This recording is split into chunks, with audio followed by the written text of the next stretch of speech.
Take questions for Bruce, starting with two off the top from Chris. I'll go to Danny. Yeah, hey, Bruce. Chris Chapman, Fox Sports Las Vegas postgame show.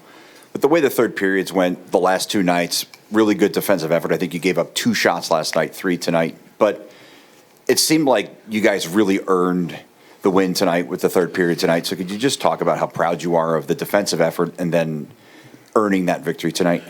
Yeah, I think our defensive effort's been really good for a while now. I think we understand the value of that. We're playing to our identity that way.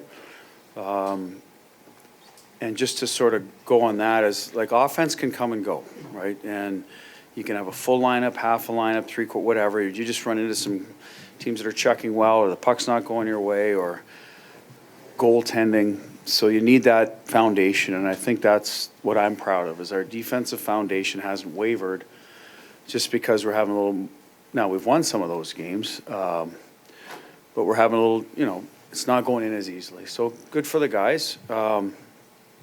Defense usually leads to good offense. We know that. We've seen it. We've lived it.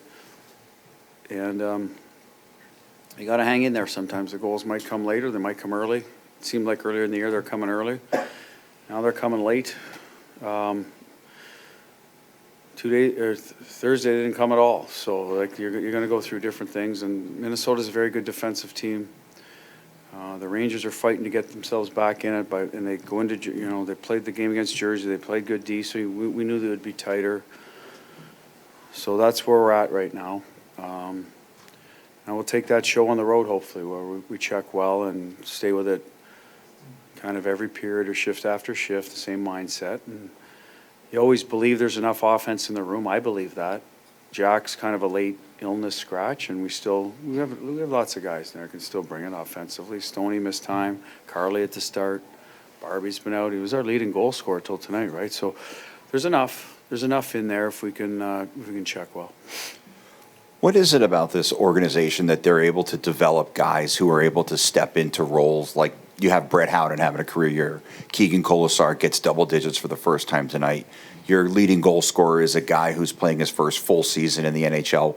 Why are you guys able to put guys in a position where they succeed in stepping into more prominent roles? All coaching. Just seeing if everyone's paying attention. Ashley's not. She's on her phone. Listen, they've identified talent here from day one. Way ahead of the curve, right? The original selection process allowed them to be very good right away. So they've done it from day one. So that's George and Kelly and their staff found players. I see the pro scouts sometimes when they're here.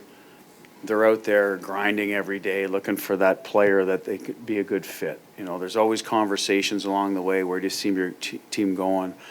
At least when I'm here. Before that, I assume they have the same conversations. What do you feel you could use to whatever?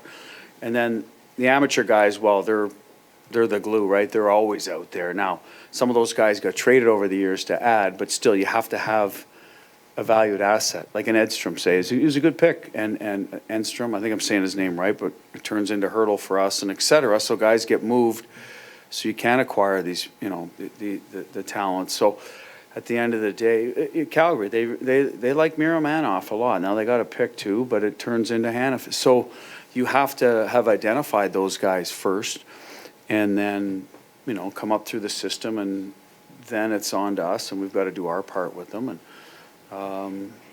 And that's what's kind of happened if you're talking about Howie and Coley, right? They were parts of other organizations. And most of them are just because of the way Vegas came into the league. But since then, Pav is not. He's homegrown. You take Hag and White Cloud, they're homegrown. So there's enough of them here, and there'll be more and more as the organization gets on in years. But good for the amateur and the pro guys for identifying not only the talent, but are they a Golden Knight fit, right? Sometimes there's certain fits, and what's your identity? How do you want to play? And then finding those guys. So they've done a good job. I think the messaging's been good from the top, and what they're looking for, and they've gone out and when they've been able to do it, they've done it, and that's credit to the Crim too for going to get the deal done, right? It's not as easy as it looks. You don't just phone someone up and say, hey, you know what I mean? There's a lot of moving parts, I believe. I'm a coach, not a GM, but been around long enough to know that it's not that easy. Go Danny, then Jack. Hey Bruce, Danny Webster, Las Vegas Review-Journal. It looked like you switched Pavel with Olofsson going into the 5-on-3. What was the reasoning behind it? Obviously, it ended up working, but what was the reason you... Gut instinct, Pav's a shooter. He's played that position when Olofsson was out, so to me, they're very interchangeable. So I just felt like, let's give Pav a shot. Our power play's been good, not great, and maybe some guys that were on it before that top unit will be a little hungrier, and they'll I don't know, that's all it was. And he happened to finish, so good for him. He can finish, and I'm sure we'll toggle back and forth as we go along here, but right now it worked out well for us. Hey Bruce, Jack Williams, Las Vegas Sun. You talked a little bit last night about guys trying to find their offense, and I think Pavel was one of the names that you mentioned there. With Jack out today, unavailable, was there a little bit of a sense of, with Pavel, this is an opportunity to fill kind of a gap a little bit more and, really springboard your game? Yeah, I mean, he can score, and he will. I've said it before, I think sometimes wingers can be streaky. Is the puck finding, is it not? They don't see it as much as maybe centermen or can't activate like D. So at the end of the day, he's kept working, done a good job. The only message after the first period is, we need some people now to be hungrier to score. I know everyone wants to score. It's not, they're professionals. Of course they want to score, but it dried up here a little bit at home. Let's not let it bleed into this whole game this afternoon. Let's put a little extra effort into it. It's January. It's a long year. There's only, you know what I mean? You push buttons, but at the end of the day, I just felt like Minnesota's in the same schedule as us. It's their fourth game in 6 days. They're missing players. Like, let's not let them off the hook. Let's force them to defend and make their goalie make saves and let's push a little harder. We're capable of it, and see where it leads us. And it led us to 2 points and 4 goals. So good for the guys. Pav's one of those guys. I thought Hurdle really stepped up too as the game went on. That line was good. They 5-on-5, and they did some good things in the power play. Go Paul, Allen, Dom. Hey Bruce, Paul De Los Santos, NHL.com. How big was Keegan Kolesar's goal, given the way it was scored, given your offensive slump here in the past 2 games? Good point. Good question. It was huge for us. We felt that when you're not scoring, sometimes you're trying to make an extra pass or whatever. You're hitting posts, and how about a greasy one, right? And couldn't have been any greasier. Keep a puck alive on one side, scrum it around. Zach makes a good skill play up top, but Keegan finds ice and gets it from the top of the crease. So good for Keegan, and that's the type of goal they're going to score. Especially with Nick and Howie or Pierce, whoever's over there, they're going to get those types of goals where you're hard to handle down low. That's the part of the ozone play that we need to keep harping on to get those goals, tips, deflections, second chances. I thought we did a better job against the Rangers as it went along, not good enough against the Islanders. So good. Let's take that on the road too, that mentality that we're going to get pucks to the net.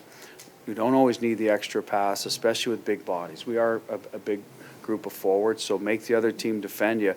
And you know what? That might get us on the power play a little more, that mentality, because you start taking penalties in the scoring area, and that's something we need to do better. We got to draw more penalties, find a way to do that, and that's certainly one way we can do it. And we should get rewarded with goals because we got skilled guys that are big.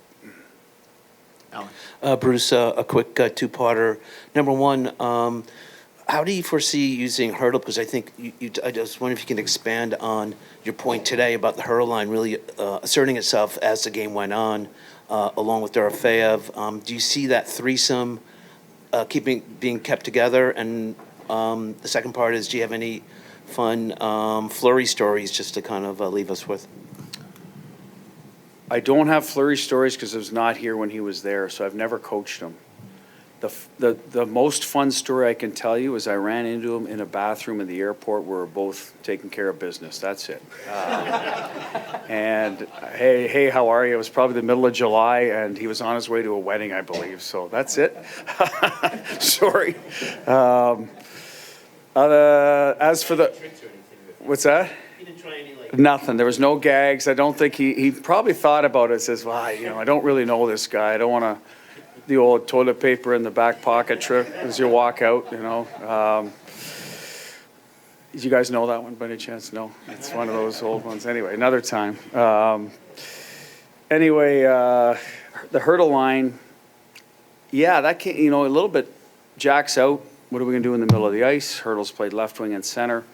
Part of it is, now Thomas has been with us now, like playing in our system for a while, so maybe it is time he goes back into the middle, ask him to drive a line, see how his wingers fit. And we may be at that point. Nick Waugh comes back in, right? So there's a little bit, does that build our four lines, how we envision it coming out of training camp? So there's a little bit of the personnel that's available to us has driven Thomas, you know, to be moved around a bit. So my guess is we'll go into Nashville and have to reevaluate because I don't think Jack is long-term. It's an illness. It's probably one of those quick ones that he'll be fine. I don't know that to be a fact, but my guess is he'll be back in, so we'll have to revisit it again. But I like what they did, so certainly not thinking about going away from it, but we'll see what we have. Last one, Dom. Hey, Bruce, in the back, Dominic Lavoie, Las Vegas Review-Journal. Going back to Keegan Kolzar for a moment. First time hitting 10 goals. Nick Waugh said he looked good in day one in camp. Just what have you seen from Keegan this year that's allowed him to produce the way he's been producing? I think his pace is excellent, been excellent since day one. People don't give him enough credit for how good of a skater he is, so he can separate, get to the net, and get to the good ice. I think he's more confident handling pucks down low. You see much more puck possession, especially against man-to-man teams. He'll be able to hang on to it. He's been in an elevated role offensively simply because of, again, personnel injuries this year. So probably get more opportunities to see pucks off the rush for goal scoring opportunities as opposed to forechecking ones. So, and I just think, again, we've talked about this. People leave, guys look around the room. Hey, maybe there's an opportunity for me to grow my role, and he's done a great job with it. He still brought physicality. Obviously toughness, you know, he fought one of the tougher guys in the league tonight, sort of, you know, because of that, the hit on probably their young player that didn't look great. I honestly think Keegan was trying to hold up a little bit, but you know, anyway, he answered the bell. So there's still that part of the game he continues to bring. That's what you always worry about, right? A guy starts scoring, it's like, is he going to forget his roots a little bit and his identity and et cetera? So he hasn't. He knows he's a straight line player. He knows he's physical. He knows he's a great teammate.